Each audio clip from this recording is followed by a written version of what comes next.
Good morning everyone. As you all know, this is your revision class of science. So today we will discuss about the chapter atoms and molecules. So first of all, we will discuss about the term atoms. Atoms are the smallest particles of an element. Atoms होते हैं वो smallest part होते हैं किसी भी element के. Okay? तो यहाँ पे एक इंडियन फिलोसफर थे जिनका नाम था महर्षि कनद। उन्होंने क्या करा एक बार कि एक पदार्थ ले, एक मैटर ले, मतलब कोई भी सब्सटेंस ले, उन्होंने उसे तोड़ते गए तोड़ा। तो उन्होंने क्या देखा कि जैसे जैसे वो उसको डिवाइड करते जा रहे हैं कि वो जो पार्टिकल है वो क्या होता जा रहा है और स्मॉल होता जा रहा है। उसका तो उन्होंने क्या वॉच करा कि एक ऐसी स्टेज आ रही है जिसके बाद वो जो स्मॉलेस्ट पार्टिकल है उसको तोड़ना क्या है, मुश्किल होता जा रहा है। तो उस पार्टिकल को उन्होंने नाम दिया, क्या नाम दिया, परमाणु। ओके।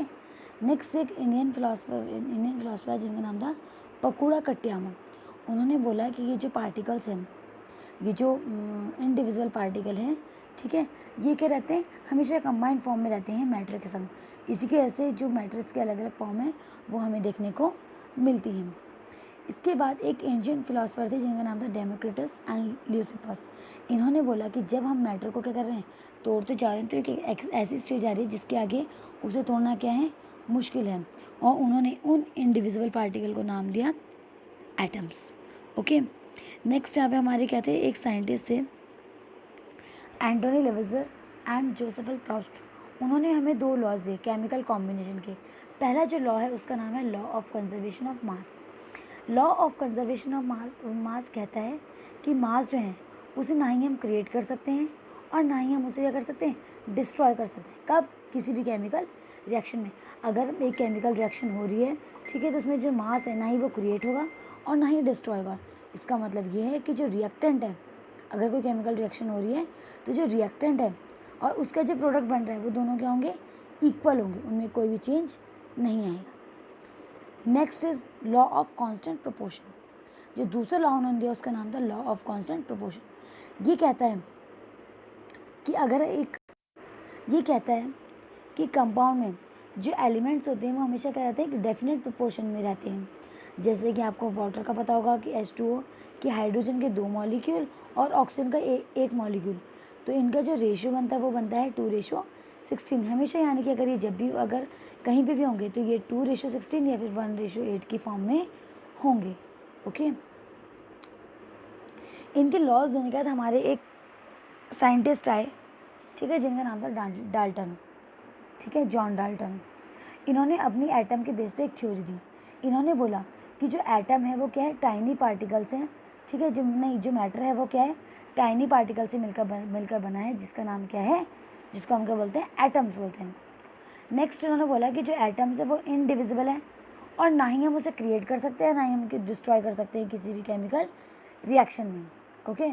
थर्ड पॉइंट इन्होंने बोला कि अगर गिवन जो एलिमेंट हमें उनको दे रखा है उसके जो एटम्स होंगे वो हमेशा क्या होंगे, मास में और उनकी प्रॉपर्टीज़ में क्या होगा, हमेशा सिमिलैरिटी होगी। मतलब किसी भी कोई एलिमेंट है उसके जितने भी एटम हैं उनमें क्या होगी, सिमिलैरिटी होगी उसके मास में और प्रॉपर्टीज़ में, ठीक है। फोर्थ पॉइंट इन्होंने बोला कि अगर डिफरेंट एलिमेंट है और उनके डिफरेंट एटम्स जो हैं तो वो क्या होंगे, उनका डिफरेंट मास होगा और साथ साथ डिफरेंट प्रॉपर्टी होगी। ओके। नेक्स्ट इन्होंने पॉइंट बोला कि जो एटम है वो जब भी कंबाइन करेंगे, ठीक है, तो वो किसकी फॉर्म में कंबाइन करेंगे, एक मतलब होल नंबर रेशियो के फॉर्म में क्या करेंगे, कंबाइन करेंगे और क्या बनाएंगे, कंपाउंड बनाएंगे। ओके। और उस गिवन कंपाउंड में जो रिलेटिव नंबर और जो एटम होंगे वो क्या होंगे, कांस्टेंट होंगे। मतलब ये इन्होंने कितने पॉइंट्स दिए, इन्होंने 6 पॉइंट्स दिए, ठीक है, अपनी एटॉमिक थ्योरी में। पहला उन्होंने क्या बोला कि जो मैटर है वो टाइनी पार्टिकल से मिलकर बने, जिनका नाम क्या है, एटम्स है। ये जो एटम्स है वो इंडिविजिबल है, ना ही हम इन्हें क्रिएट कर सकते हैं ना ही डिस्ट्रॉय कर सकते हैं। थर्ड इन्होंने बोला कि सेम एलिमेंट क्या है, सेम एलिमेंट के जो सेम एलिमेंट जो है, ठीक है, उसमें जो सेम एटम है, ठीक है, उनका जो मास होगा वो भी सेम होगा और प्रॉपर्टीज़ भी सेम होगी। नेक्स्ट उन्होंने बोला कि जो एटम्स हैं, ठीक है, अगर वो डिफरेंट एलिमेंट के हैं तो उनका मास भी डिफरेंट होगा और प्रॉपर्टीज़ भी डिफरेंट होगी। फिर इन्होंने बोला कि जो एटम्स है वो हमेशा जब भी कंबाइन करेंगे तो होल नंबर रेशियो के फॉर्म में क्या करेंगे, कंबाइन करेंगे। और लास्ट इन्होंने बोला कि अगर कोई भी कंपाउंड है तो जो रिलेटिव नंबर है और जो एटम्स उसमें वो क्या होंगे, कॉन्स्टेंट होंगे। अब इन्होंने अपनी थ्योरी तो दे दी, लेकिन इनकी जो थ्योरी थी उसकी कुछ ड्रॉबैक्स थी, यानी कि लिमिटेशन, जिसको यानी कि कमियाँ जिसे बोलते हैं, वो थी। ओके, आगे जब डिस्कवरीज हुई तो ये पाया गया कि जो एटम्स हैं उनको हम क्या कर सकते हैं, सब डिवाइड कर सकते हैं, मतलब उन्हें आगे फर्दर डिवाइड कर सकते हैं, किस में, प्रोटॉन्स में, इलेक्ट्रॉन्स में एंड न्यूट्रॉन्स में। नेक्स्ट इन्होंने एक पॉइंट जो बोला था कि एटम जो है सेम एलिमेंट का, ठीक है, वो हर चीज़ में सेम होगा, ठीक है, उनकी मास भी सेम होगा, प्रॉपर्टीज़ भी सेम होंगी। लेकिन जब आगे डिस्कवरी हुई आइसोटोप्स की तो उनका जो ये पॉइंट था ये भी क्या हो गया, फेल हो गया। और आगे जब डिस्कवरी हुई आइसोबार्स की तो उनका जो पॉइंट था कि एटम्स होते हैं डिफरेंट एलिमेंट के, वो क्या होते हैं, हर चीज़ में डिफरेंट होते हैं, तो वो आइसोबार्स की जब डिस्कवरी हुई तब वो क्या हो गया, फेल हो गया। ओके, अब हम डिस्कस करेंगे कि एटम्स होते क्या हैं। एटम्स क्या होते हैं, जो वो क्या होते हैं, एटम्स जो हैं वो कहते हैं स्मॉलेस्ट पार्टिकल होते हैं किसी भी एलिमेंट के, ठीक है, जो कि इंडिपेंडेंटली एग्जिस्ट करते भी हैं और नहीं भी, लेकिन अगर केमिकल रिएक्शन हो रही है तो ये अपनी प्रॉपर्टीज़ को शो ज़रूर करते हैं। एटम्स जो होते हैं वो उनका जो साइज़ होता है बहुत ज़्यादा स्मॉल होता है, और इनका जो साइज़ है वो हम ना ही किसी चीज़ से कंपेयर कर सकते हैं और ना ही इमेजिन कर सकते हैं, ठीक है। एटम की जो रेडियस है उसे हम मेज़र करते हैं नैनोमीटर्स में, जिसको हम डिनोट करते हैं एनएम से, ठीक है।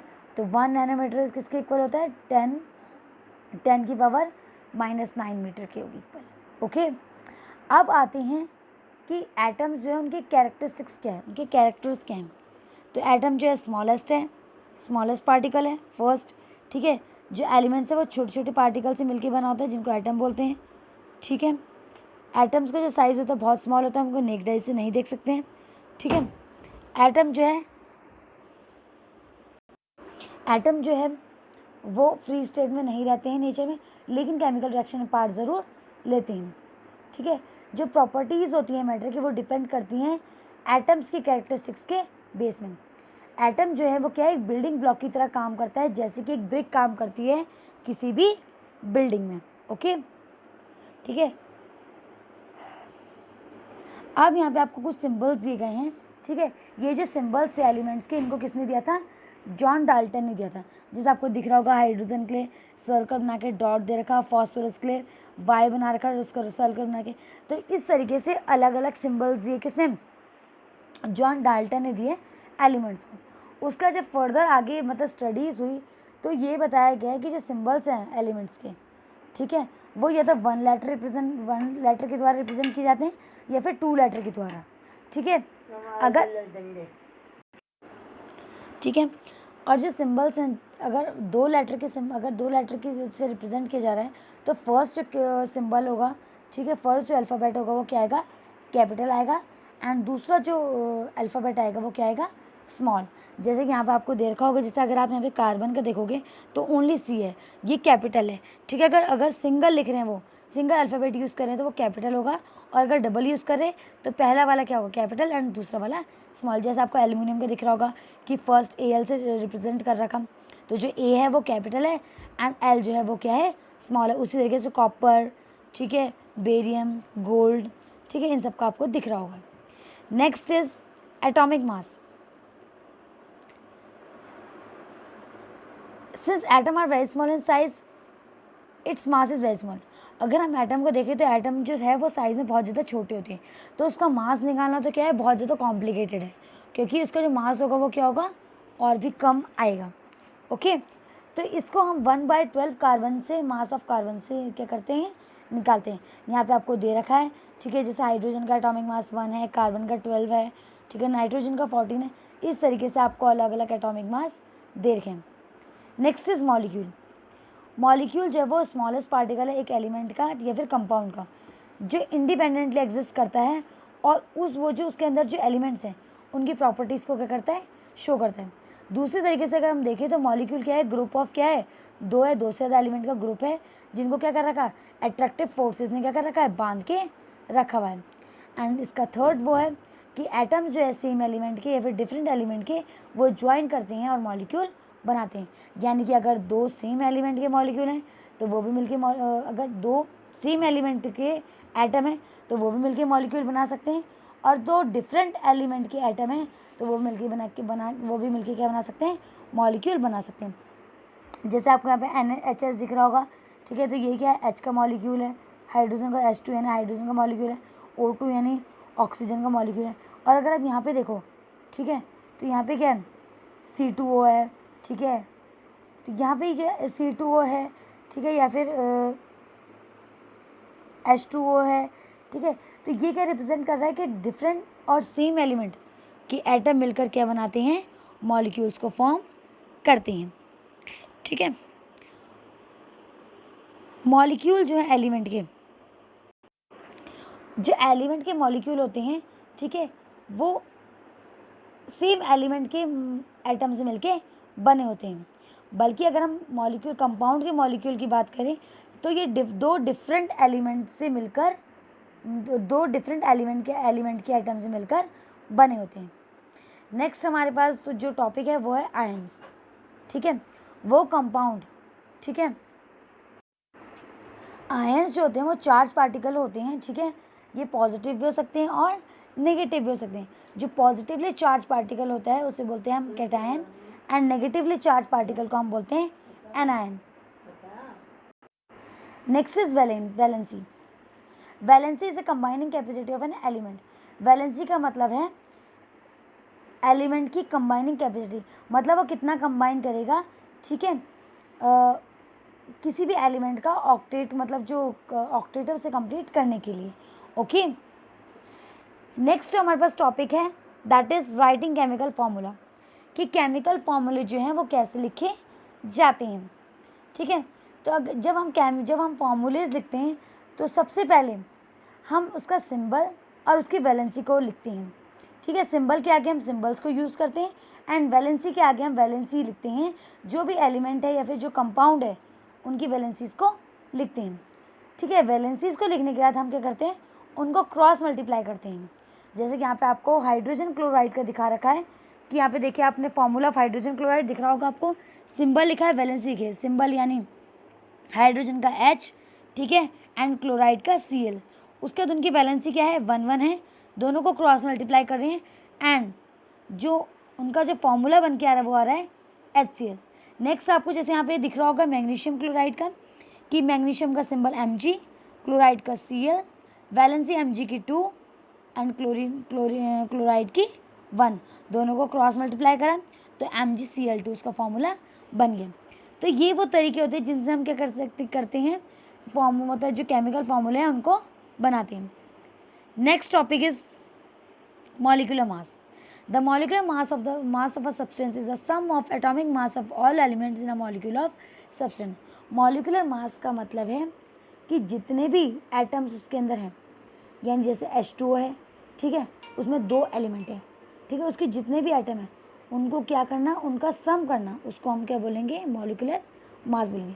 यानी सिंपल सी बात यह है कि मॉलिक्यूलर मास किसी भी सब्सटेंस का मॉलिक्यूलर मास का मतलब होता है जितने भी जो एटम्स प्रेजेंट है उस सब्सटेंस में उनका sum. Okay, last topic is mole concept. A mole of substance is the amount of substance which contain the same number of particles that is present in 12 gram of carbon 12। Mole concept, mole का मतलब है, एक मोल का मतलब है वो amount substance की जो क्या है, मतलब वो अमाउंट ऑफ सब्सटेंस जो जितने नंबर उसमें क्या है पार्टिकल्स प्रेजेंट है, एटम्स के, मॉलिक्यूल्स के, आयंस के, किसने 12 ग्राम में। ओके, सिंपल सी बात है कि वन मोल ऑफ सब्सटेंस का मतलब है वो अमाउंट किसकी, एटम्स की, मॉलिक्यूल्स की और आयंस की, जो किसमें रहती है, कार्बन 12 में होती है। ओके, अगर हम number of particles 12 gram of carbon atom में देखें तो वो हमारे होते हैं 6.022 इंटू 10⁻23, ठीक है। और इसी को हम क्या बोलते हैं, इस नंबर को हम बोलते हैं एवोगैड्रो नंबर बोलते हैं, या फिर एवोगैड्रो कांस्टेंट बोलते हैं। अ मोल रिप्रेजेंट 2 थिंग्स। मोल जो है 2 चीज़ों को रिप्रेजेंट करता है। First, definite number of particles, ठीक है, और सेकेंड है definite mass of substance equal to gram atomic mass, ठीक है, और मॉलिक्यूलर मास ऑफ कंपाउंड। तो यहाँ पे आपको ग्राम एटॉमिक मास और ग्राम मॉलिक्यूलर मास क्या बताएगा। तो ग्राम एटॉमिक मास का मतलब है कि एटॉमिक मास जिसे हम ग्राम्स में डिनोट करते हैं, ठीक है, और ग्राम मॉलिक्यूलर मास का मतलब है वो मॉलिक्यूलर मास जो हम ग्राम में डिनोट करते हैं। ओके, यहाँ पे आपको उसका फॉर्मूला दिया गया, रिलेशनशिप बताई गई है, ठीक है, number of moles, mass, molar mass, ठीक है, नंबर ऑफ एटम्स और मॉलिक्यूल्स यानी एवोगैड्रो नंबर के बीच में जो रिलेशन दिया गया है वो आपके यहाँ पे मेंशन है। Okay, that's all for today. Thank you.